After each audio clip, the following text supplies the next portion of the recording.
ಮನಪೂರ್ವಕವಾಗಿ ಒಂದೇ ಲಕ್ಷ್ಯದಿಂದ ಕಂಗಳಲ್ಲಿ ಗುರಿ ಪ್ರತ್ಯಕ್ಷ ಕಂಡುಕೊಂಡು ಕಣ್ಣೊಳಗಡೆ ಗುರಿ ಪ್ರತ್ಯಕ್ಷ ಕಂಡುಕೊಂಡು ನಾವು ಬಂಧನಗಳ ಮುರಿಯುತ್ತಾ ನಾವು ವರ್ತಮಾನದ ಚಿತ್ರಣಗಳ ಬದಲಿಸುತ್ತಾ ಸಾಗುತ್ತಿದ್ದೇವೆ.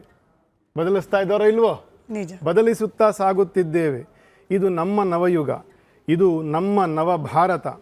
ನಮ್ಮ ಭವಿಷ್ಯ ನಾವೇ ಬರೆಯುತ್ತಿದ್ದೇವೆ. ಉದಾತ್ತ ದೃಶ್ಯಗಳ ರಚಿಸುತ್ತಿದ್ದೇವೆ. ಉದಾತ್ತ ದೃಶ್ಯಗಳ ರಚಿಸುತ್ತಿದ್ದೇವೆ.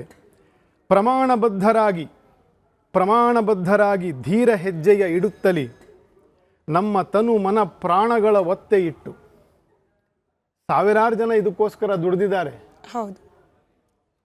ಮತ್ತು ಪ್ರಾಣತ್ಯಾಗ ಮಾಡಿದ್ದಾರೆ. ನಮ್ಮ ತನು ಮನ ಪ್ರಾಣಗಳ ಒತ್ತೆ ಇಟ್ಟು ಹೊಸ ಸೂರ್ಯನ ಉತ್ಥಾನ ಹಠ ತೊಟ್ಟು. ಹೊಸ ಸೂರ್ಯನು ಹುಟ್ಟಬೇಕು ಅಂತಕ್ಕಂಥ ಹಠ ಬೇಕಂತೆ ಮನುಷ್ಯನಿಗೆ. ಜಿದ್ಲಿಯೇ ಅಂತಂತ ಕರೀತಾರೆ. ಅದರಲ್ಲಿ ನವಸೂರ್ಯಕಿ ಉಗಾಯಿಕ ಜಿದ್ಲಿಯೇ ಅಂತಂತ ಬರೀತಾರೆ. ಅದನ್ನು ನಾನು ಈ ಥರ ಹೇಳ್ತಾ ಇದ್ದೀನಿ. ಹೊಸ ಸೂರ್ಯನ ಉತ್ಥಾನ ಹಠ ತೊಟ್ಟು ಆಗಸಕ್ಕೂ ಮಿಗಿಲು ಒಂದು ಭಾರತ ನಿರ್ಮಾಣದ ಪಣವಿಟ್ಟು ಸಾಗುತ್ತಿದ್ದೇವೆ, ಚಿತ್ರಣ ಬದಲಿಸುತ್ತಿದ್ದೇವೆ ಅಂತ